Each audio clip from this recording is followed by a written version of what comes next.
এই লোকটা এতটাই পারফেক্ট ভাবে তীর মারতে পারতো যে তার সবগুলো তীর একদমই নিশানার মাঝ বরাবর লেগে যেত, কারণ এই শালা একদমই বোর্ডের কাছ থেকে নিশানা লাগাচ্ছিল।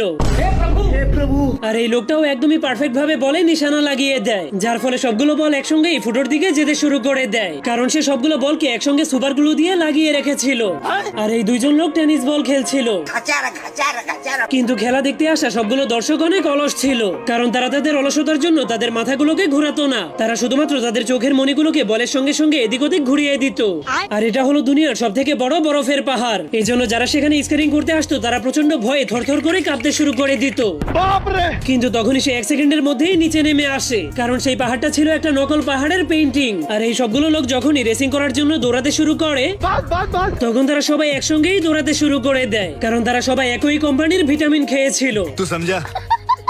আর এই মেয়েগুলো সাঁতারের রেস করতে শুরু করে, কিন্তু তখন হাজার হাজার মানুষের ভিতর থেকে একটা জল পড়ে সেই রেসটাকে জিতে নেয়। আর এই লোকটাকেও সাঁতারের রেস করানো হচ্ছিল, কিন্তু এই শালা সাঁতার না পারার কারণে সে অল্প একটু পানির মধ্যে সাঁতার কাটার ভান করতে শুরু করে দেয়। हे प्रभु